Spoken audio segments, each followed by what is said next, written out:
आप सुन रहे हैं विविध भारती।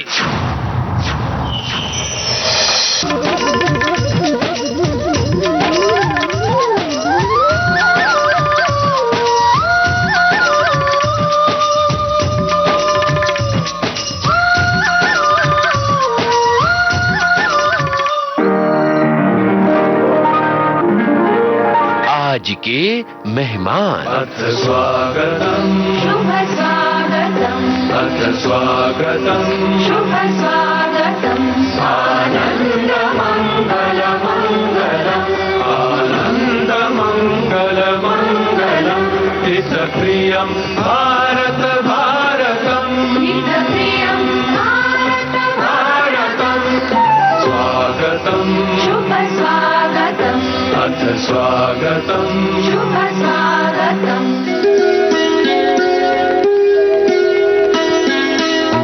आज के मेहमान। श्रोताओं, आज इस कार्यक्रम में हम आपके लिए लेकर आए हैं जाने माने लेखक हरिशंकर राठी से एक मुलाकात। आपसे बातचीत की है मंदाकिनी जोशी ने। आज सुनिए इस बातचीत का पहला भाग। आज के मेहमान इस कार्यक्रम में आप सभी सुनने वालों का तहे दिल से स्वागत है। मैं हूं आपके साथ मंदाकिनी जोशी। आप सभी को मेरा प्यार भरा नमस्कार। दोस्तों, आज विविध भारती के स्टूडियो में हमने आमंत्रित किया है वरिष्ठ साहित्यकार, कवि, कथाकार, व्यंग्यकार, गजलकार, निबंधकार, आलोचक, समीक्षा लेखक और अनुवादक संपादक हरिशंकर जी राठी साहब को। हरिशंकर जी, आपका विविध भारती के स्टूडियो में बहुत बहुत स्वागत है। जी, बहुत बहुत धन्यवाद। आभार आपका मंदाकिनी जी, मुझे यहाँ बुलाने के लिए। जी, कैसे हैं आप? मैं बिल्कुल ठीक हूँ, आप कैसी हैं? हम भी अच्छे हैं और आज एक लंबी बातचीत आपसे करने वाले हैं। जी अवश्य। आप हमें सबसे पहले ये बताइए कि आपका जन्म कहाँ हुआ और आपकी शिक्षा दीक्षा कहाँ हुई? जी, मेरा जन्म सन 1964 में उत्तर प्रदेश के आजमगढ़ जिले के एक पिछड़े क्षेत्र में हुआ था। मेरी माताजी अध्यापिका थीं और उन्होंने शिक्षा पर शुरू से ही बड़ा जोर दिया। मेरी प्राथमिक शिक्षा गांव में हुई। उसके बाद मैंने 12वीं तक की शिक्षा पास के कस्बे के इंटर कॉलेज में किया। उच्च शिक्षा के लिए मैं गोरखपुर विश्वविद्यालय की तरफ गया। वहां से मैंने बीए किया और सन 1988 में मैंने अंग्रेजी साहित्य में एमए किया। जी। 1989 में मैंने पूर्वांचल विश्वविद्यालय से बीएड किया और उसके बाद दिल्ली में मेरी सरकारी विद्यालय में नियुक्ति हो गई। वहां मैं शिक्षण कार्य करता रहा और अभी 2 साल पहले मैं सेवानिवृत्त हुआ हूँ। जी, तो आप एक अध्यापक के रूप में कार्य करते रहे। जी। तो इस अध्यापन के दौरान ही आपकी जो है साहित्य के प्रति रुचि पैदा हुई या ये रुचि पहले से ही थी, बचपन से ही? मुझे जहाँ तक याद आता है कि मैं किशोरावस्था से ही साहित्य में रुचि लेने लगा था और कुछ तुकबंदियाँ, कुछ कविताएं, विद्यालय के लिए कुछ नाटक, इस तरह की चीजें लिखने लगा था। वो किशोर मन के व्यक्ति थी। देशभक्ति के गीत होते थे, विकास के गीत होते थे। लेकिन उसके बाद मैं गंभीर साहित्य से जुड़ा, पढ़ने लगा, बहुत सारे साहित्यकारों को पढ़ा और दिल्ली में आने के बाद मैंने औपचारिक लेखन शुरू कर दिया था। जी। तो हरिशंकर जी, आप एक प्रखर भाषाविद हैं। अनेक पुस्तकों की लेखनी आपने की है। हिंदी, अंग्रेजी और संस्कृत भाषा के आप ज्ञाता हैं। क्या आपको कभी ऐसा लगा कि कोई विशेष भाषा आपके विचारों की गहराई को सीमित करती है या भाषा हमेशा विचारों की विस्तारक होती है? जी नहीं मंदाकिनी जी, मुझे लगता है कि जितनी ही भाषाओं का ज्ञान हो, मनुष्य उतना ही मजबूत, उतना ही सुदृढ़ और उतने ही बड़ी सोच का हो जाता है। जी। तमाम भाषाओं को जानने की मेरी इच्छा थी। 3 भाषाओं पर ही मेरी कुछ पकड़ हो सकी है, जैसे हिंदी, अंग्रेजी और संस्कृत पर। मुझे बल्कि इस बात का कई बार मलाल होता है कि मैं 4-6 भाषाएं और क्यों नहीं जान सका। कुछ देशी बोलियों को भी मैं जानता हूँ, ठीक से उनको बोलता भी हूँ। तो भाषाएं पुल का काम करती हैं, जोड़ने का काम करती हैं और हर भाषा में कुछ न कुछ अतिरिक्त ज्ञान होता है। उसे प्राप्त करके अपने विचारों को, अपने साहित्य को आगे बढ़ा सकते हैं। ये हमेशा जोड़ती हैं, तोड़ने का काम नहीं करती हैं भाषाएं। तो हरिशंकर जी, आपने तो व्यंग्य विधा, ललित निबंध और यात्रा संस्मरण लिखे हैं। ये लेखक बनने की शुरुआत कब और कैसे हो गई? जी, जब मैं दिल्ली में आया तब तक मैं साहित्यिक पत्रिकाएं पढ़ता था। हरिशंकर परसाई को पूरा पढ़ चुका था। अच्छा। धर्मयुग, कादम्बिनी जैसी पत्रिकाएं मैं नियमित रूप से पढ़ता था। पत्रिकाओं को पत्र लिखता था। सामान्यतः लेखन की शुरुआत यहीं से होती है। यहाँ पर मुझे लगा कि मुझे भी कुछ लिखना चाहिए और मैंने सबसे पहले एक कहानी लिखी और वो कहानी उस समय की प्रसिद्ध पत्रिका जो महिलाओं की थी, मनोरमा में प्रकाशित हुई सन 1994 में। मनोरमा पत्रिका की उस समय 1 लाख से कम प्रतियां नहीं निकलती थी बिल्कुल। और वो पढ़ाई लिखाई का युग था। तो उसमें जब पहली कहानी प्रकाशित हो गई तो मुझे लगा कि नहीं, जब मैं लिख सकता हूँ, मेरा बड़ा उत्साहवर्धन हुआ और वहां से मैं कहानियां लिखना शुरू कर दिया। बाद में दूसरी विधाओं में आ गया। तो पहली कहानी कौन सी थी आपकी? मेरी पहली कहानी थी जो मनोरमा में छपी थी, उसका शीर्षक था अपराजेय, और वह एक ऐसे मुद्दे पर थी कि एक पीड़िता जो किसी संबंधी से बलात्कार का शिकार होती है और उसका एक रिश्तेदार बाद में उसको स्वीकार कर लेता है और उनका जीवन बड़ा सुखद निकलता है। कहीं न कहीं से यह महिला के उत्थान की ओर लेके जाती थी। जी जी, जी। हरिशंकर जी, आपने लगभग 500 रचनाएं लिखी हैं। तो ये 500 रचनाएं अलग अलग विधाओं में हैं जी, और बहुत सारी राष्ट्रीय स्तर की पत्र पत्रिकाओं में आपकी कहानियां छपी हैं। उसके बारे में हमें थोड़ा बताइए। जी, कहानियां मैंने जो लिखी वो बड़े लंबे दौर में लिखी। मैं कहानी विधा का इतना बड़ा प्रसारक तो नहीं हो पाया। लगभग 20 कहानियां लिखी मैंने, लेकिन जो कहानियां मैंने लिखी हैं वो कहानियां देश की प्रमुख पत्रिकाओं में, जैसे हंस जी, वागर्थ, आजकल और तमाम दूसरी लोक पत्रिकाओं में प्रकाशित हुई हैं। उन कहानियों को स्वीकृति मिली है, उस पर पत्र आए, पाठकों के फोन आए, और वे कहानियां कहीं न कहीं स्त्री विमर्श से जुड़ी हुई हैं। ज्यादातर मेरी लिखी हुई कहानियां जो समाज को एक अच्छे प्लेटफॉर्म पर ले जाती हैं, नकारात्मकता को दूर करके। जी, तो आपने जिन पत्रिकाओं को नाम लिया ये लगभग राष्ट्रीय स्तर की पत्रिकाएं हैं, और मुझे ध्यान है कि हमारे घर में ये पत्रिकाएं आती थी और इन पत्रिकाओं को पढ़ा करते थे। उस समय हम जब कहानियां पढ़ते थे तो हमारी समझ से ऊपर निकल जाती थी, लेकिन धीरे धीरे पता चला कि राष्ट्रीय स्तर की बहुत ही सारगर्भित कहानियां इन पत्रिकाओं में स्थान पाती हैं। तो आपकी कौन सी कहानी आपके सबसे करीब है?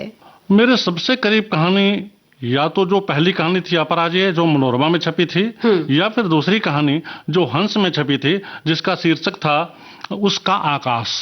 उसका आकाश जी, ये कहानी मुझे बहुत प्रिय रही है और इस कहानी ने पाठकों में एक विमर्श पैदा किया था। उस पर पत्रिका में भी अगले अंकों में उस पर समीक्षाएं आई थी, उसका जिक्र हुआ था, और कुछ पाठकों ने मुझे निजी तौर पर पत्र लिख करके या फोन करके उस पर बात की थी। जी, तो कहानी लिखते लिखते अचानक व्यंग्य विधा, ललित निबंध और यात्रा संस्मरण की ओर आना कैसे हुआ? जी, ये सब मुझे लगता है कि एकदम स्वाभाविक रूप से हुआ था। कहानी लिखना मैंने शुरू किया, लेकिन कहानियां मेरी यथार्थ पर आधारित होती थी। किशोरावस्था से ही मैं कहीं न कहीं अपनी भाषा में व्यंग का प्रयोग करता था। जी, हास्य भी मेरे अंदर था और मैं बहुत विनोद किया करता था। भाषा पर 3 भाषाओं को पढ़ने से मुझे लगा कि थोड़ी पकड़ मेरी हो गई है, और जो स्वाभाविक रूप से मेरे व्यंग निकलते थे किसी मुद्दे पर, वो कुछ लोगों ने कहा कि आप तो बड़ा अच्छा व्यंग बोल लेते हैं। तो वो स्वाभाविक रूप से मैं व्यंग लिखने लगा, और ये बड़े मजे की बात है कि बाद में चल करके व्यंग मेरी प्रमुख विधा हो गई। जी। और व्यंग में ही मैंने सबसे ज्यादा लिखा है, और व्यंग में सबसे ज्यादा मेरी पुस्तकें आई हैं, और व्यंग के विमर्श पर भी मैंने काम किया है। जी, तो समाज में इतनी विसंगतियां हैं राठी जी, लेकिन व्यंग्य लिखने का विचार आपके मन में सबसे पहले कब और कैसे आया होगा? जी, एक घटना हुई थी राजनीतिक। उत्तर प्रदेश में एक सरकार गिरी थी और 2-3 राजनीतिक दलों को जोड़ करके, मैं नाम नहीं लूंगा, किसी मुख्यमंत्री ने एक सरकार बना ली और उसमें मंत्रियों की संख्या बहुत ज्यादा हो गई। जी, कहीं न कहीं ये विसंगत थी कि हमारे प्रदेश के, हमारे देश के जो संसाधन हैं उन सबका प्रयोग इतने बड़े मंत्रिमंडल पर होगा, और ये जोड़ तोड़ करके बनाया गया संगठन कभी चलेगा नहीं। वहीं से मेरा पहला व्यंग शुरू हुआ था, और उसके बाद जब उसकी प्रशंसा हुई, उत्साहवर्धन हुआ, तो मैं और आगे लिखता गया। जी, यानी वो प्रोत्साहन आपको उस घटना के बाद मिला। जी, तो राठी साहब, बातचीत तो हमारे बीच चल ही रही है, इस बीच एक आपकी पसंद का गीत सुन लिया जाए। मुझे थोड़ा सा मेलोडी वाले गाने बहुत ज्यादा पसंद आते हैं। तो लता मंगेशकर जी का एक गीत है फिल्म ममता से, रहें ना रहें हम महका करेंगे। क्या बात, बड़ा सकारात्मक गीत है, मुझे बहुत अच्छा लगता है। बहुत सुंदर क्लासिक गीत है ये। आइए सुनते हैं आपकी पसंद का ये गीत। रहें ना रहें हम महका करेंगे, बनके कली बनके सबा बागे वफा में, रहें ना रहें हम।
हरिशंकर जी, बात चल रही थी आपकी व्यंग्य लेखन पर, और आपने व्यंग्य विधा पर काफी लिखा है, जैसे कि युधिष्ठिर का कुत्ता जी। और गिद्धों का स्वर्णकाल, जी। अंधे पीसे जी। और साहित्य के शनिदेव। जी ये सबकी लेखन यात्रा के बारे में आप हमें थोड़ा बताइए।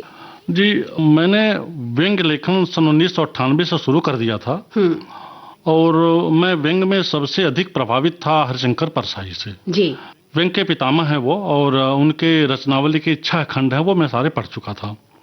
पहले जब मैं व्यंग्य लिखना शुरू किया तो मेरे व्यंग्य बड़े विस्तृत होते थे, 3000 से 3500 शब्दों के। ज्यादातर वो व्यंग्य मेरे पहले व्यंग्य संग्रह युधिष्ठिर का कुत्ता में संग्रहित हैं। इसमें युधिष्ठिर का कुत्ता एक व्यंग्य है जिसमें कुत्ते को एक तरफ रख करके उससे तुलना करते हुए मानवीय स्वभावों की खिंचाई की गई है। कुत्ते में बहुत सारे अच्छे गुण होते हैं, लेकिन मनुष्य उन गुणों को ना लेकर के उनके दूसरे गुणों को लेता है। जैसे एक कुत्ता किसी दूसरे अपरिचित पर भौंकता है। जी। ये सीधी सी बात होती है। अगर उसकी मानसिकता को समझा जाए तो जब वह नए कुत्ते पर भौंकता तो उसे डर होता है कि कहीं ना कहीं ये मेरे साम्राज्य पर, मेरी टेरिटरी पर कब्जा करने आया है। यह प्रवृत्ति मनुष्य में भी पाई जाती है।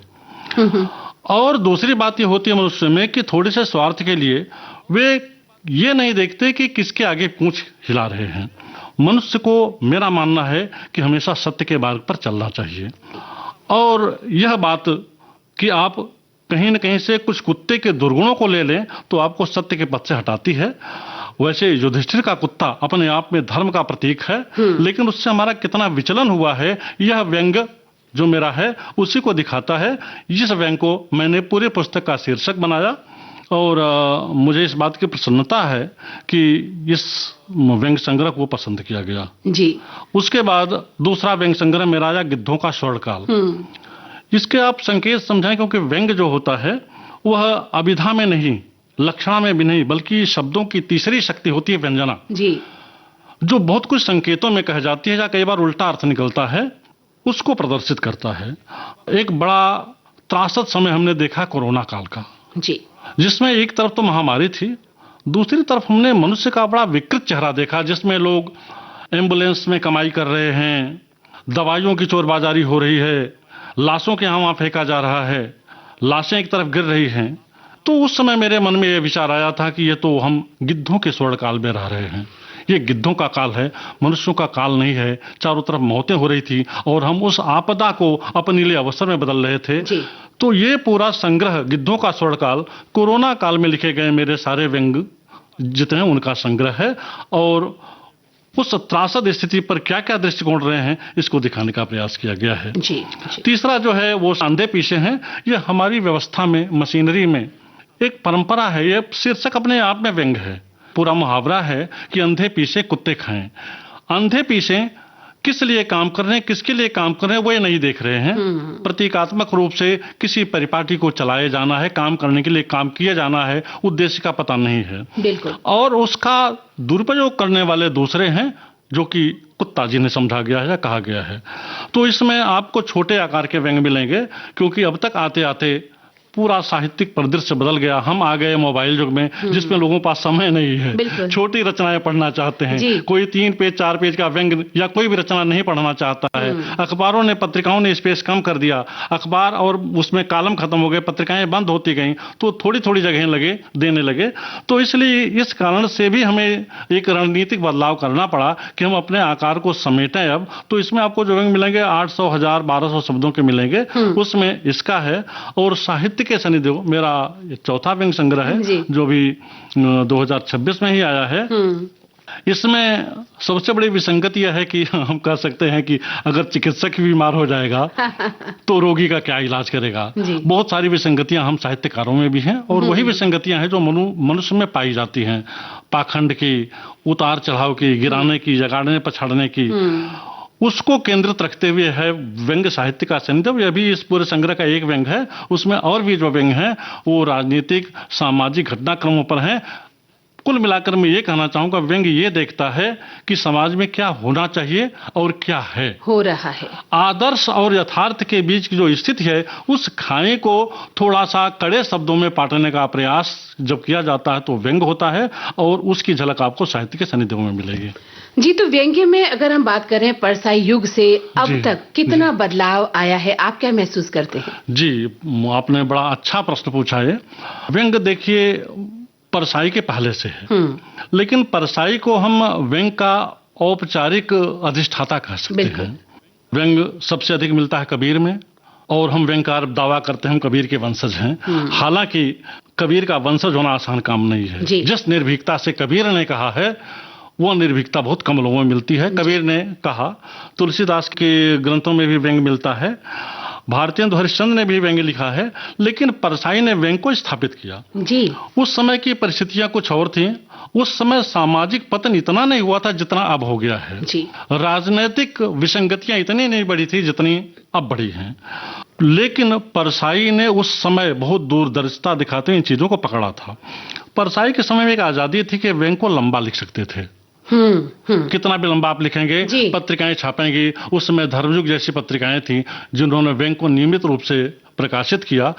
धर्मवीर भारती जैसे संपादक थे जो साहित्य के बहुत बड़े जौहरी थे, बहुत बड़े पारखी थे। अब तो दुखद वैसी चीजें नहीं रह गई हैं। और पाठक भी वो एक बड़ा वर्ग था पाठक का। हाँ, बहुत बड़ा वर्ग था। बहुत बड़ा वर्ग था पाठक का। और व्यंग्य साहित्य में उन दोनों स्थापित हो रहा था, लोगों को नई चीज मिल रही थी, मनोरंजक चीज मिल रही थी। तो परसाई के समय में एक तो व्यंग्य की लंबाई ज्यादा हुआ करती थी, उस समय की स्थितियां कुछ दूसरी थी। अब धीरे धीरे विसंगतियां बढ़ी हैं, विसंगतियों के प्रकार बढ़े हैं। समय कब हुआ है तो व्यंग्य का आकार कम हुआ है।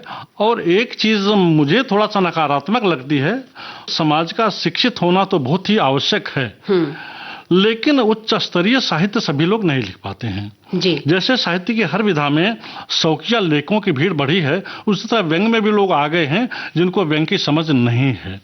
तो थोड़ा सा एक चुनौती बढ़ी है कि व्यंग्य को आप परसाई के स्तर पर क्या रख पा रहे हैं, वो अब थोड़ा सा मुश्किल हो रहा है। जी, बिल्कुल, बिल्कुल।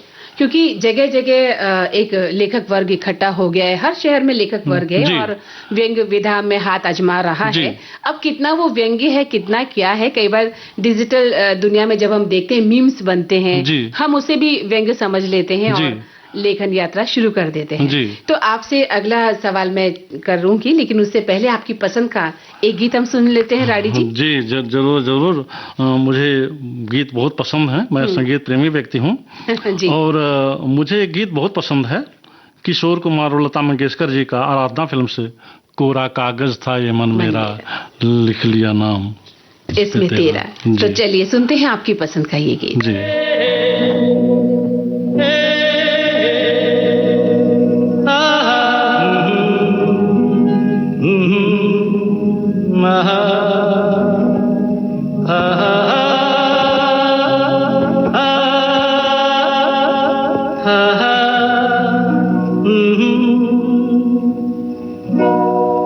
कोरा कागज था ये मन मेरा, मेरा मेरा, लिख लिया नाम इससे तेरा, तेरा, तेरा। कोरा कागज था ये मन मेरा, लिख लिया नाम इससे तेरा। सूना आंगन था जीवन मेरा, बस गया प्यार से तेरा।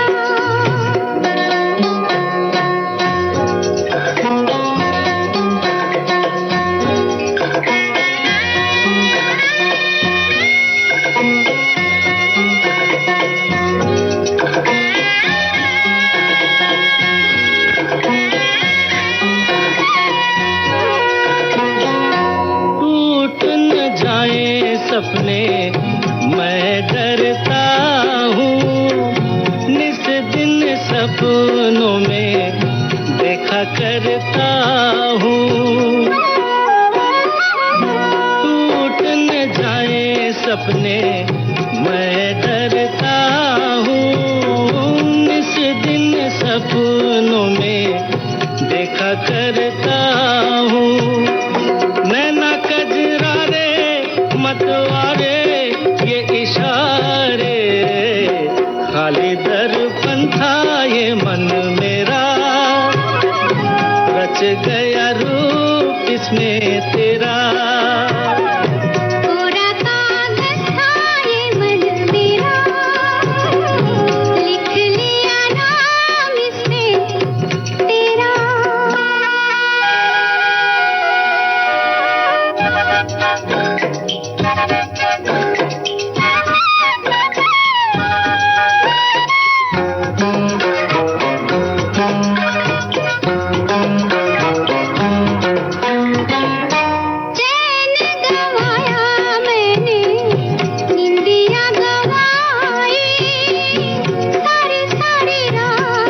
था ये मन मेरा, लिख लिया नाम इस पे तेरा।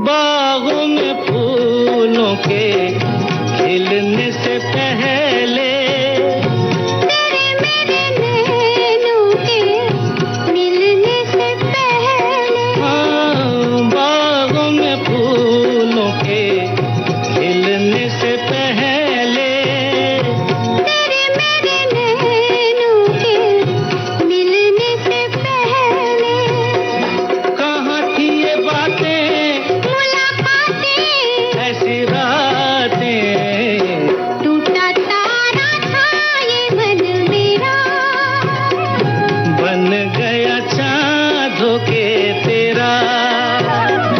पूरा कागज था ये मन मेरा, लिख लिया नाम इस पे तेरा।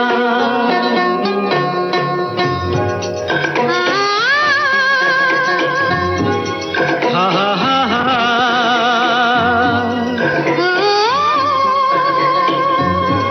हो हो। एक कोरा कागज लेखक के सामने भी होता है और तभी वो अपने मन की बात उस कागज पर लिखता है। राडी साहब, जी। व्यंग की बात हम कर रहे हैं तो व्यंग में हास्य की उपस्थिति कितनी जरूरी है, क्या मानते हैं आप? और क्या व्यंग हास्य के बिना नहीं हो सकता? जी, आपने बड़ा महत्वपूर्ण प्रश्न पूछा मंदाकिनी जी। यह हमारे व्यंगकारों में भी विमर्श का विषय रहता है। आप अगर कबीर के व्यंग देखें, जो कि स्वतंत्र व्यंग नहीं है, तो कबीर के व्यंग में कहीं आपको हास्य नहीं मिलेगा, बड़ी चुभन मिलेगी। जी। भारतेंदु हरिश्चंद्र जी के व्यंग हैं, उसमें हंसी मिलती है, हास्य है। परसाई के कुछ व्यंग ऐसे हैं जिसमें खूब हास्य है। जी। जैसे आप रानी नागफनी की कहानी ले लीजिए, वो उपन्यासिका है। इंस्पेक्टर मातादीन चांद पर, उसमें भी खूब व्यंग है। इंस्पेक्टर मातादीन के बाद इंस्पेक्टर राम सिंह की ट्रेनिंग, उसमें भी हास्य है। लेकिन परसाई के भी यही ऐसे कई व्यंग हैं जिसमें हास्य नहीं है। जी। प्रारंभिक दौर में हास्य व्यंग के साथ जुड़ा था तो अच्छा लगता था। धीरे धीरे हास्य का स्तर गिरता गया। हालांकि मैं हास्य को बड़ा जरूरी मानता हूं जीवन के लिए। हास्य एक मान्यता प्राप्त रस है हमारे यहाँ साहित्य में। हास्य होना जरूरी है। हास्य अगर उचित नहीं है, उसकी संगति ठीक नहीं है, तो वह व्यंग की तीव्रता को, गहनता को कम करता है। जी। आपने मीम्स की बात की है। मीम्स हमको एक सेकंड के लिए मुस्कुराने के लिए विवश करते हैं, लेकिन हम अगले मिनट भूल जाते हैं। व्यंग वही बहुत दिन तक प्रभावशाली रहता है जिसमें गंभीरता होती है और हास्य कम होता है। अगर स्वाभाविक हास्य आ गया तो उससे परहेज नहीं करना चाहिए, लेकिन यदि जबरदस्ती हास्य डाला गया है या यह समझा गया है कि व्यंग हास्य के बिना नहीं हो सकता है, तो मेरे ख्याल से यह भ्रम है। हास्य और व्यंग दो चीजें अलग अलग हैं। ये एक हो सकती हैं, लेकिन इनकी संगति, इनका साज ठीक होना चाहिए। जी, बहुत बड़ी बात कही आपने, बिल्कुल जी। सही कहा। तो राडी साहब, जब अभी हम बात कर रहे थे कि डिजिटल युग में जहां सोशल मीडिया पर मीम्स और छोटे छोटे व्यंग हमें देखने को मिलते हैं, पढ़ने को मिल रहे हैं, वहां छोटे छोटे व्यंग चल रहे हैं, ऐसे में पारंपरिक व्यंग के लेखन का भविष्य ये कैसा लगता है आपको? जी, पारंपरिक व्यंग का भविष्य, यानी हम जिसे कहें कि लंबाई वाले व्यंग, जी। जो 4000 5000 शब्दों के होते थे या उससे बड़े भी होते थे, या 3000 का भी मान लें, उनकी मांग घटती जा रही है। और खास करके कोई भी लेखक सोचता है कि जो लिख रहा है वो पाठकों के सामने जाए, क्योंकि लिखा जा रहा पाठक के लिए, जनता के लिए। उन तक पहुंचाने वाले जो माध्यम है, खास करके समाचार पत्र, उन्होंने इसकी लंबाई कम कर दी है। अब वो यहां तक हो गया है कि 250-300 शब्दों का व्यंग मांगते हैं। और कोई व्यक्ति अगर व्यंग लिख करके रखता जाएगा, पाठक तक नहीं पहुंच रहा है, तो उसके लिखने का कोई प्रयोजन नहीं है। इसलिए जो लंबे व्यंग हैं वो कुछ पत्रिकाएं छाप तो रही हैं, या फिर आप उनको संग्रहों में डाल सकते हैं। आज का जीवन इतना तेज हो गया है कि लोग लंबी रचनाएं देखकर पढ़ने से कतराते हैं। जी। हालांकि असली व्यंग उन लंबी रचनाओं में ही होता है, ठीक उसी तरह से जैसे टेस्ट मैच होता है। जी। आप लंबी रचना में व्यंग कितना संभाल पाते हैं, ये देखने वाली बात होती है। मुझे नहीं लगता है कि बहुत लंबे व्यंग भविष्य में ज़्यादा चल पाएंगे। हाँ, यह है कि बहुत छोटे भी उसकी तीव्रता को कम करते हैं। मध्यम आकार के व्यंग चलते रहेंगे। एक चीज़ और मैं जोड़ना चाहूँगा कि व्यंग में उपन्यास काफ़ी लिखे गए हैं, लेकिन आज तक श्रीलाल शुक्ल के राग दरबारी का मुकाबला कोई कर नहीं हो पाया जी। ऐसा लगता है कि यह व्यंग अपने आप लिखा गया था, क्योंकि वैसा व्यंग उपन्यास कोई लिख नहीं पाया। और कुछ और लोगों ने, हमारे समय के व्यंगकारों ने व्यंग उपन्यास लिखे हैं। ज्ञान चतुर्वेदी ने 7-8 व्यंग उपन्यास लिखे हैं। कई और लोगों ने लिखा है, नाम किसका लें किसका ना लें। वो श्रीलाल शुक्ल के राग दरबारी की तीव्रता उसमें नहीं आ पाई है। इसलिए मुझे लगता है कि उपन्यास तो चल जाएंगे अगर उसमें व्यंग के तत्व होंगे, लेकिन स्वतंत्र व्यंग बहुत लंबे भविष्य में चलने वाले नहीं हैं। थोड़ा मध्यम आकार के व्यंग चलते रहेंगे। मेरा अनुमान ऐसा है, क्योंकि समय कम है लोगों के पास। और आप जैसे एक कैरिकेचर आता था या कार्टून एक कोने में अखबार के आता है, तो हम उसे देखकर और उसमें जो लिखा गया उसे पढ़कर मुस्कुराकर ही हम इतिश्री कर देना चाहते हैं, क्योंकि गागर में सागर हमें उस कार्टून में मिल जाता है। तो आजकल का समय कुछ ऐसा आ गया है। तो हरिशंकर जी, जब बात चल रही है व्यंग की, आप व्यंग लेखक हैं, क्या व्यंग सभी पर लिखा जा सकता है या इसमें कुछ विषय वर्जित हैं या कुछ विशेष आवश्यक विषय होते हैं जिस पर लिखा जाना चाहिए? जी, ये आपने वाकई बड़ा महत्वपूर्ण प्रश्न पूछा है। व्यंग बहुत अधिक विवेक मांगता है। मुझे लगता है कि साहित्य की सभी विधाओं में सबसे चुनौतीपूर्ण, सबसे मुश्किल व्यंग लिखना होता है। इसमें विवेक की बहुत अधिक आवश्यकता होती है, क्योंकि यह भी कहा जाता है कि व्यंग दोहरी मार करता दुधारी तलवार है। व्यंग हमेशा सत्ता के विरुद्ध लिखा जाता है, लेकिन आजकल कुछ लोगों को भ्रम है कि सत्ता का अर्थ केवल किसी राजनीतिक दल से है जो किसी देश या प्रदेश में सत्तासीन है। वह सत्ता तो है निसंदेह, लेकिन राजनीतिक सत्ता के अलावा बहुत सारी सत्ताएं हैं। धर्म की सत्ता है, पाखंड की सत्ता है, अंधविश्वास की सत्ता है, सांप्रदायिकता की सत्ता है, यहाँ तक कि पंचायतों की भी सत्ता है, और कई बार परिवार में मुखिया की भी सत्ता हो जाती है जी।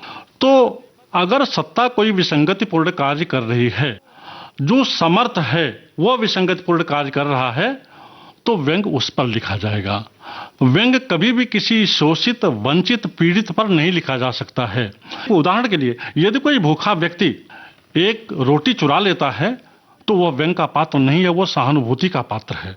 जो लोग समाज को देख रहे हैं, संभाल रहे हैं, जिनके ऊपर जिम्मेदारी है, अगर उनके चरित्र में कहीं विसंगति है, पाखंड है, उनके विरुद्ध व्यंग लिखा जाना चाहिए। व्यंग सत्ता के खिलाफ होगा, लेकिन वह सत्ता जो जनता के या आम जन के खिलाफ होती है उस पर व्यंग लिखा जाना चाहिए। कमजोर पर कभी भी व्यंग नहीं लिखा जाना चाहिए। जी, यानी कि विषय का चयन भी इसी आधार पर होता है कि हमने क्या चुना है। जी, और मैं एक चीज और जोड़ना चाहूंगा कि आपने जो व्यंग लिखा है उसका उद्देश्य क्या है। व्यंग हमेशा उद्देश्यपूर्ण होता है। आप किसी ऐसी चीज पर व्यंग लिख दें, बादल पर व्यंग लिख दें, बादल उसको सुनने नहीं आ रहा, समझने नहीं आ रहा है। किसी पशु पर लिख दें, वो सुनने नहीं आ रहा, समझने, उसमें सुधार नहीं होना है। मतलब वैचारिकता होनी चाहिए और वैचारिक बातचीत होनी चाहिए। उसको आप प्रतीक मान करके लिख सकते हैं। किसी पशु को या किसी भी तत्व को आप प्रतीक बना करके व्यंग लिख सकते हैं, और वो संकेतों में अपनी बात को गंभीरता पूर्वक कह जाए। तो व्यंग हमेशा उद्देश्यपूर्ण होना चाहिए, निरर्थक निर्देश नहीं होना चाहिए। साहित्य तो कोई भी नहीं होना चाहिए निर्देश। जी, हरिशंकर जी, बात चल रही थी आपके व्यंग लेखन पर और बातचीत तो हमारे बीच चल ही रही है जी। तो एक गीत सुन लिया जाए इस बीच। जी जरूर। कुदरत फिल्म का गीत है, किशोर कुमार जी का ही। हमें तुमसे प्यार कितना ये हम नहीं जानते, मगर जी नहीं सकते तुम्हारे बिना। क्या बात है। ये मैं चाहूंगा कि आप सुनवाएं। आइए सुनते हैं। हमें तुमसे प्यार कितना ये हम नहीं जानते, मगर जी नहीं सकते तुम्हारे बिना।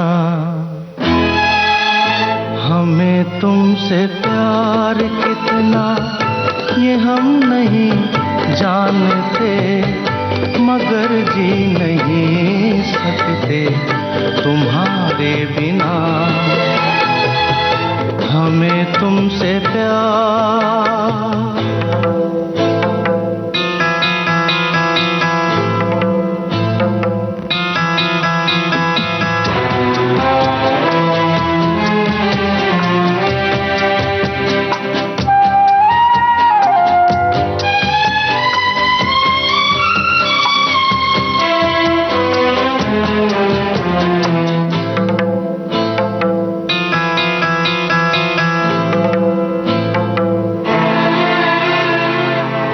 सुना गम जुदाई का उठाते हैं लोग, जाने जिंदगी कैसे बिताते हैं लोग।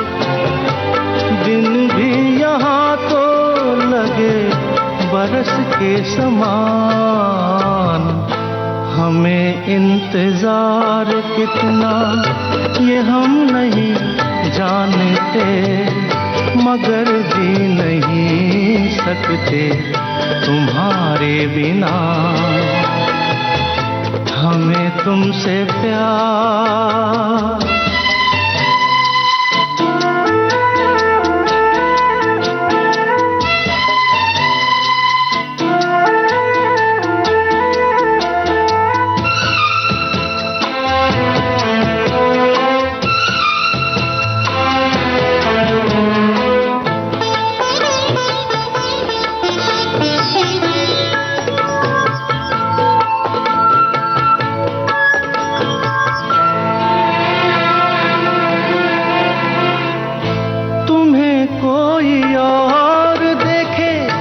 जलता है दिल, बड़ी मुश्किलों से फिर संभलता है दिल। क्या क्या जतन करते हैं तुम्हें क्या पता, ये दिल बेकरार कितना ये हम नहीं जानते, मगर जी नहीं सकते तुम्हारे बिना। हमें तुमसे प्यार कितना ये हम नहीं जानते, मगर जी नहीं सकते तुम्हारे बिना। हमें तुमसे प्यार। हरिशंकर जी, तो आप शुरू में कहानियां लिखते थे, आपने कहा कि आप महिला प्रधान कहानियां लिख रहे थे, तो आपने एक गंभीर साहित्य के बजाय व्यंग्य विधा को क्यों चुना? यह आपकी बात सही लगती मुझे कि यह भी एक विसंगति है या विडंबना है कि समाज में कुछ लोग अभी ऐसे हैं, साहित्यकारों में हैं, आलोचकों में हैं, जो व्यंग्य को गंभीर कर्म नहीं मानते। और मंदाकिनी जी, आपको जानकर के हैरानी होगी कि साहित्य में अभी व्यंग्य पर कोई बड़ा विमर्श या कोई बड़ा आलोचक नहीं हुआ है जी। व्यंग्य का अभी कोई आलोचना शास्त्र नहीं बना है, क्योंकि कई बार तो कहा जाता है कि व्यंग्य बिरादरी से बाहर है। लेकिन व्यंग्य, मेरा मानना है कि बहुत ही गंभीर किस्म का लेखन होता है, बहुत गंभीर साहित्य होता है। उसमें आपको भाषा की पकड़, कहने का ढंग, और जो व्यक्ति समाज को हानि पहुंचा रहा है उसको इस प्रकार से प्रहार करना होता है कि वो तिल मिला करके सुधार की तरफ अग्रसर हो जी। तो मुझे लगता है कि समाज को, साहित्य को सुधारने के लिए व्यंग्य का होना बड़ा जरूरी है, बशर्ते उसकी भाषा संतुलित हो, गहन हो और अपने लक्ष्य पर सीधा प्रहार करती हो, लेकिन वो प्रहार व्यक्तिगत रूप से नहीं होना चाहिए। तो मेरा मानना है कि व्यंग्य एक बहुत गंभीर साहित्यिक लेखन है, वो किसी विधा से कमजोर नहीं है जी। तो हम समझ लेते हैं कि व्यंग्य केवल एक हास्य की विधा है जी, और स्त्री प्रधान कहानियां या एक गंभीर लेखन अलग किस्म का लेखन होता है जी। तो इस भ्रमजाल को आपने हटाया है, और मुझे लगता है कि जो श्रोता वर्ग आपको सुन रहा है इस बदलाव को, इस अंतर को समझ पाएगा जी। तो क्या पाठकों का व्यंग्य को समझने का नजरिया बदला है? पाठकों के साथ एक समस्या ये होती है कि पाठक लेखक तो होता नहीं है, उसे हम जो देंगे वो वही लेगा। अगर उसके सामने अच्छे व्यंग्य जाएंगे तो अच्छे व्यंग्य पढ़ेगा, अगर उसके सामने खराब व्यंग्य जाएंगे, खराब व्यंग्य की श्रेणी में मैं उन व्यंग्य को रखता हूं जो कि सीधे सीधे किसी पर आरोप लगा देते हैं, सीधे शब्दों में शिकायत कर देते हैं, सीधे किसी दल, किसी पार्टी का नाम लेकर के उस पर आक्षेप लगाते हैं। ये व्यंग्य नहीं होता है। दुर्भाग्य की बात है कि कुछ लोग आजकल ऐसा व्यंग्य लेखन कर रहे हैं। व्यंग्य हमेशा अंदर की सतह में जाके मार करता है, व्यंग्य प्रवृत्ति पर होता है, व्यक्ति पर नहीं होता है। यह बात पाठक को समझाना होगा और समझाने की जिम्मेदारी हम व्यंग्यकारों की है, पाठक की नहीं है। हम उसका स्तर उठा रहे हैं कि गिरा रहे हैं, ये हमें देखना है। दूसरा, थोड़ा सा मैं जो हमारे समाचार पत्र के संपादक हैं, पत्रिकाओं के संपादक हैं, उनको भी जिम्मेदारी देना चाहूँगा। वो किस तरह का व्यंग्य उनके पास पहुँचा रहे हैं, क्योंकि पाठक तो पहुँचाने सीधे जाएगा नहीं, वो संपादक को देगा। तो ये विवेक संपादक में होना चाहिए कि वह जिस व्यंग्य को प्रकाशित कर रहा है उसकी भाषा, उसकी शैली, उसका प्रहार कितना है। हाँ, ये जरूर है कि आज के ज़माने में जब पाठक के सामने मोबाइल है, सोशल मीडिया है, यूट्यूब है, उसको अपनी पसंद की चीज़ तुरंत मिलती जा रही हैं, तो वह उतना महत्व लिखित साहित्य को नहीं देता है। लेकिन अगर उसको अच्छा साहित्य मिलेगा तो वो पढ़ेगा। जी जी। एक लेखक को कहते हैं कि यायावर होना चाहिए जी। और उसकी जो यायावरी है, उसका जो घुमक्कड़पन है, उसे उसके दिमाग को खोलता है, उसकी लेखनी को खोलता है। तो क्या एक लेखक को यायावरी का शौक होना चाहिए? जी, मंदाकिनी जी ने आपने तो मेरी बात का आधा उत्तर खुद ही दे दिया। लेखक नहीं, मुझे लगता है कि मनुष्य मात्र को यायावर होना चाहिए, घूमना चाहिए। हम किसी चार दीवारी में कैद होकर रह जाएंगे तो हमारे विचारों का, हमारी दृष्टि का विकास नहीं होगा। और हमारे यहाँ एक मुहावरा है, और वो व्यंग्यात्मक मुहावरा है कि कुएं का मेढक होना। जी। ये मुहावरा अपने आप में व्यंग्य है, कुएं का मेढक होना। तो जब तक आप अपने परिवेश से बाहर नहीं निकलेंगे, यात्राएं नहीं करेंगे, दूसरी संस्कृति का आदान प्रदान नहीं करेंगे, तब तक आपका वैचारिक प्रवाह गतिमान नहीं होगा। आप जब घर से बाहर निकलते हैं, देखते हैं, समझते हैं, घूमते हैं, तो आपको नई संस्कृति, नए लोग, नई भाषा का दर्शन होता है और वहां पर आपको बहुत सारे विचार मिलते हैं। उन्हीं विचारों का पल्लवन हम साहित्य के रूप में करते हैं। हम कैद होकर के केवल मानसिक उड़ान से इतना अच्छा साहित्य नहीं लिख सकते हैं जितना कि हम घूम करके, देख करके कर सकते हैं। जी। तो मेरा मानना है कि एक लेखक के लिए यायावरी बहुत ही आवश्यक है। लेकिन जो लोग यायावरी नहीं कर पाए, जो लेखक यायावर नहीं बन पाए, उनके बारे में आप क्या कहेंगे? उनका लेखन किस तरह का रहा होगा? क्या उन्होंने उस बात को महसूस किया होगा, उस अभाव को, कि अगर वो यायावरी करके ये लेखन करते या ये रचनाएं करते तो शायद और ज्यादा दर्शकों के या पाठकों के करीब होते? हमारे विश्व साहित्य की बात करूं मैं, तो कुछ लेखक या कवि हम कहें बहुत ही मेधावी हुए हैं, या उनको आप कह सकते हैं उनको प्रकृति प्रदत्त वरदान था। दिव्यांग थे, जैसे हमारे यहाँ सूरदास जी, होमर जैसे कवि। इन लोगों ने तो यात्राएं नहीं की थी, लेकिन निश्चित रूप से इनकी जो छठी इंद्रिय थी वह कहीं हम लोगों से बहुत आगे थी। जी, जी। ऐसे लोग अपवाद स्वरूप होते हैं, हम उनका मुकाबला नहीं कर सकते हैं। अगर उनको हटा दिया जाए, ऐसे लोगों को हटा दिया जाए, तुलनात्मक अध्ययन किया जाए, तो जो लोग समाज में खुले रहे हैं, घूमते रहे हैं, यात्राएं करते रहे हैं, उनके लेखन में जो विविधता मिलती है वो उन लोगों के लेखन में नहीं मिलती है। प्रायः अपवाद हो सकते हैं जो एक जगह स्थिर रहे हैं। यायावरी साहित्य में आप महापंडित राहुल सांकृत्यायन का नाम जरूर लेना चाहेंगे। जी जी। जिन्होंने अथातो घुमक्कड़ जिज्ञासा लिखी, जिन्होंने पूरे तिब्बत से लेकर के दक्षिण भारत, यूरोप तक यात्राएं करके ग्रंथों को इकट्ठा किया। और मुझे लगता है कि यायावरी का उनसे बड़ा प्रेरणा स्रोत दूसरा कोई नहीं हो सकता है। और यायावरी के कारण ही उनको इतनी भाषाएं आई और उन्होंने इतना बड़ा साहित्य लिखा। तो मुझे लगता है कि विचारों का पलवन यायावरी से होता है। दैनिक जीवन में भी हम जितना ज्यादा घूमते हैं, तो कई बार आपने देखा होगा कि जो लोग नौकरी करते हैं और जगह जगह ट्रांसफरेबल जॉब होती है, वो लोग ज्यादा खुलेपन से जी पाते हैं, बजाय पूरी जिंदगी एक ही शहर में जो लोग निकाल देते हैं। निश्चित रूप से, निश्चित रूप से। तो जब बात रचनात्मकता की आती है, तो घूमना और घूमने के साथ साथ आपको हर एक चीज को समझना बहुत ज्यादा मदद करता है।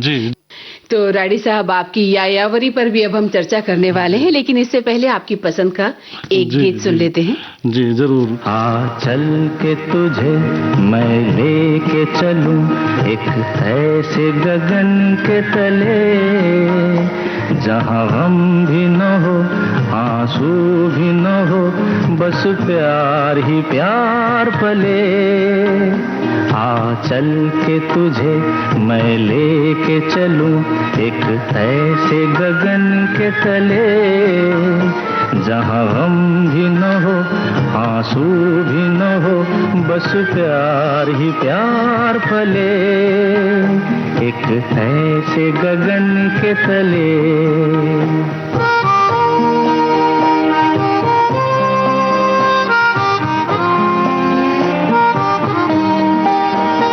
सूरज की पहली किरण से आशा का सवेरा जागे, सूरज की पहली किरण से आशा का सवेरा जागे, चंदा की किरण से धुलकर घनघोर अंधेरा भागे, चंदा की किरण से धुलकर घनघोर अंधेरा भागे।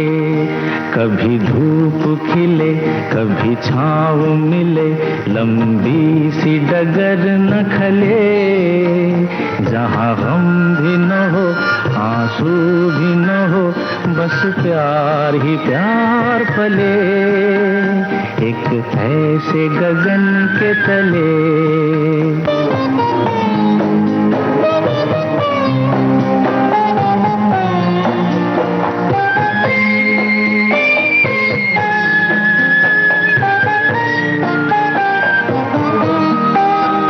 जहाँ दूर नजर दौड़ाए आजाद गगन लहराए, जहाँ रंग बिरंगे पंछी आशा का संदेशा लाए, जहाँ रंग बिरंगे पंछी आशा का संदेशा लाए, सपनों में पली हंसती हो कली, जहाँ शाम सुहानी ढले, जहाँ गम भी न हो आंसू भी न हो, बस प्यार ही प्यार पले।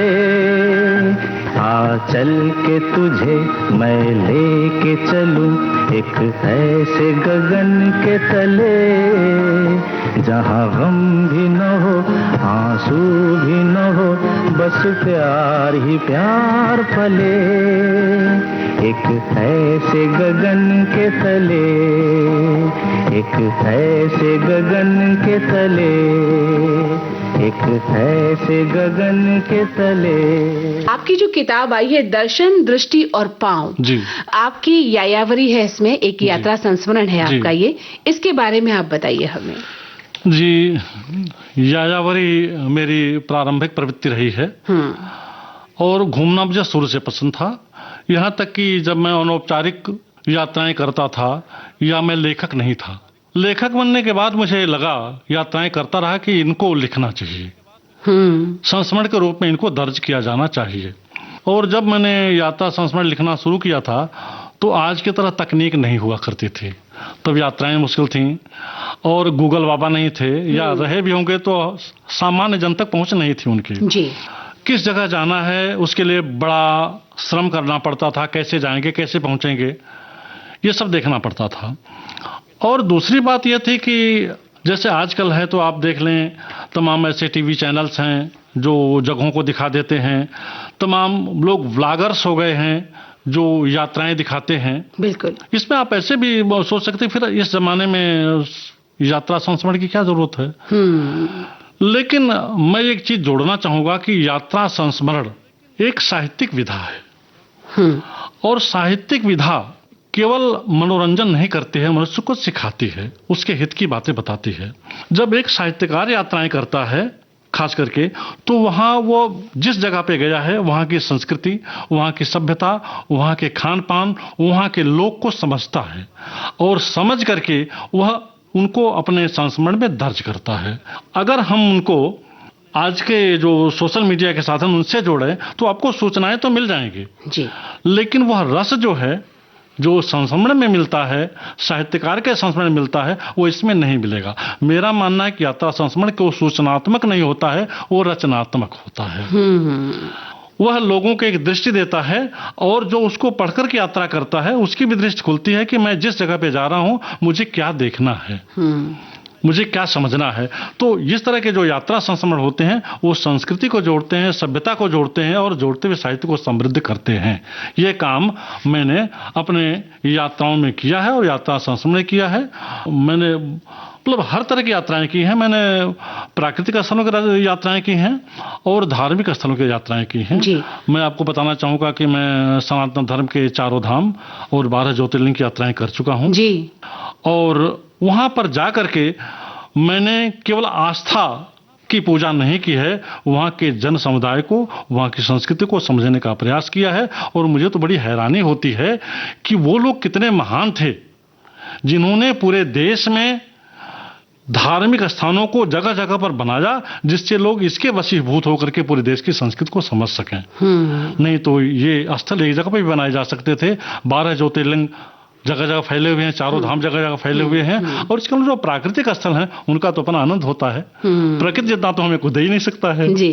जी तो दर्शन, दृष्टि और पांव में आपने इन्हीं ज्योतिर्लिंगों का पूरा लेखा जोखा लिखा है। हाँ, इसमें केवल ज्योतिर्लिंग नहीं है, आप जैसे शीर्षक से देखेंगे दर्शन, दृष्टि और पांव। दर्शन इसमें मेरा श्लेष है। दर्शन उस ज्योतिर्लिंग या 4 धाम के जो विग्रह है, मूर्ति, उसके दर्शन से भी है। और जो जीवन दर्शन है वह दर्शन भी इसमें आता है। और उस स्थान को देखने की दृष्टि क्या है, उसको देखने की, उसको समझने की दृष्टि क्या है। क्या आप गए, यात्रा किए, धार्मिक स्थल पर गए हैं तो वहां आपने दर्शन पूजन किया और आ गए, प्राकृतिक स्थल पर गए हैं तो आपने एंजॉय किया और आ गए, चलते गए चलते आ गए, क्या यही है? नहीं। मेरा मानना है कि जहां आपने दर्शन किया वहां का जीवन दर्शन क्या है, इस चीज को देखिए। आपने किसी पर्वतीय या किसी मनोरम स्थल का भ्रमण किया है तो उस पर आपकी दृष्टि क्या है। और पांव यात्राओं से जुड़े होते हैं, बेसिक चीजें हैं। आप जब यात्रा करते हुए अपनी मूल चीजों से जुड़े रहते हैं उसको संकेतित करता है पांव। इन सब चीजों को मिलाकर के मैंने धार्मिक स्थलों से लेकर के प्राकृतिक स्थलों की यात्राओं का वर्णन इसमें किया हुआ है। काफी जगह आप गए, अंडमान निकोबार द्वीप समूह और मदुराई, सिक्किम वगैरह, इन सभी जगहों पर आप गए, अजंता, एलोरा, पंचमढ़ी, इन सभी का आपने इसमें वर्णन किया है। बस एक काम आपने नहीं किया होगा जो आम जनता करती है कि कहीं भी हम जाते हैं और अपनी सेल्फी खींच लाते हैं। जी जी जी जी आज हमारा जितना भी उद्देश्य है वो यही है कि हम किसी भी धार्मिक या बड़े जगह जाकर सेल्फी जरूर खींच के आते हैं। इतना हमने कमाया है, मुझे लगता है। बड़ा आपने महत्वपूर्ण मुद्दा उठाया। मैं देखता हूँ कई बार धार्मिक स्थलों पर जाता हूँ, ज्योतिर्लिंगों में जाता हूँ जहाँ पर मोबाइल फोन अलाउड है, कैमरा अलाउड है, वहां पर लोग लेके जाते हैं। 1 मिनट 2 मिनट के उनको दर्शन मिलता है, लेकिन वो खुद दर्शन करने के बजाय मोबाइल को दर्शन कराते रहते हैं। मैं कहता हूं भाई आपको ये चीज तो घर पे टीवी पे मिल जाएगी, आप दर्शन करने गए हैं, आस्था माने तो दर्शन करिए। दूसरी बात, अगर मैं पर्यटक स्थलों की बात करूं तो मैं कहीं प्रकृति में जाता हूं तो प्रकृति में मैं खो जाता हूं। प्रकृति मुझे बहुत प्रिय है। मुझे इस बात की, आपको शायद मंदाकिनी जी विश्वास ना हो, मुझे भूल जाता है कि यहाँ फोटो भी खींचनी चाहिए जी। आते आते टाइम 1-2 फोटो खींच लेता हूं मैं, क्योंकि कहीं अपने यात्रा संस्मरण में डालना होता है, दिखाना होता है। तो मैं प्रकृति को अपनी आंखों से देखना ज्यादा पसंद करता हूं बजाय मोबाइल कैमरे के। जी बिल्कुल सही कहा आपने। और बस चलते चलाते एक गीत का और सुनना चाहेंगे हम। जी जरूर।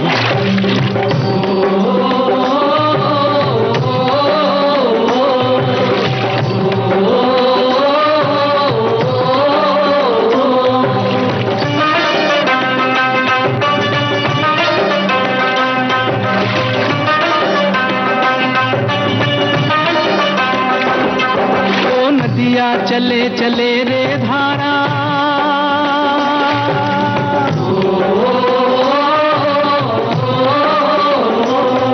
ओ नदिया चले चले रे धारा, चंदा चले चले रे तारा।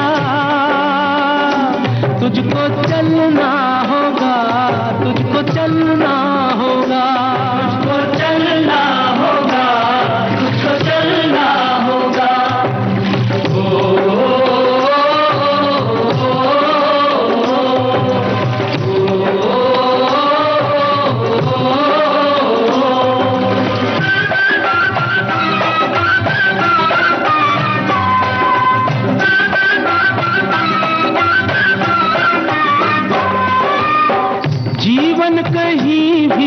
ठहरता नहीं है, जीवन कहीं भी ठहरता नहीं है, आंधी से तूफान से डरता नहीं है, तू न चलेगा तो चलते गिरा है,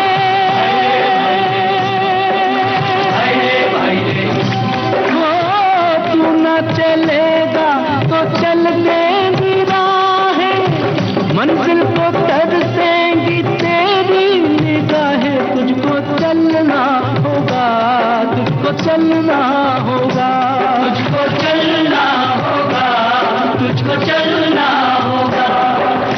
ओ नदियाँ चले चले रे धारा, चंदा चले चले रे तारा, तुझको चलना होगा, तुझको चलना होगा, तुझको चलना होगा, तुझको चलना होगा।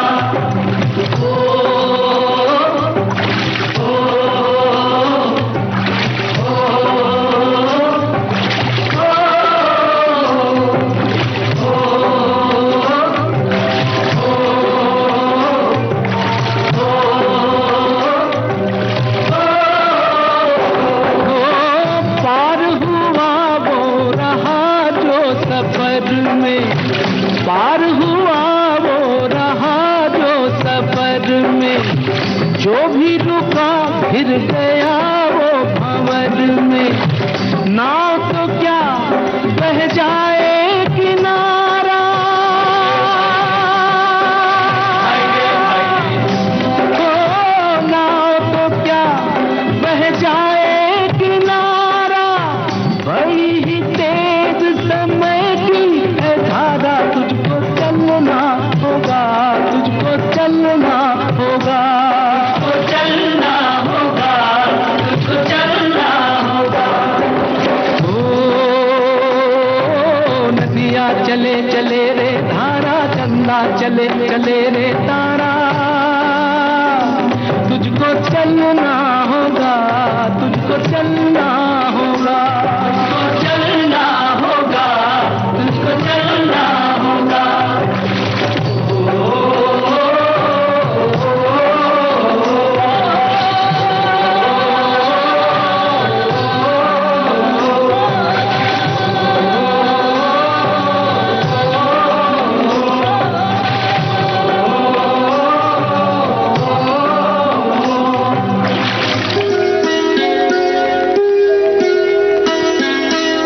ये था जाने माने लेखक हरिशंकर राठी से मंदाकिनी जोशी की बातचीत का पहला भाग। रिकॉर्डिंग इंजीनियर भावना सिंधल, संपादन सहयोग झरना सोलंकी का। विविध भारती की ओर से इस कार्यक्रम की प्रस्तुतकर्ता अनुश्री पाठक। अब आज के मेहमान कार्यक्रम समाप्त होता है।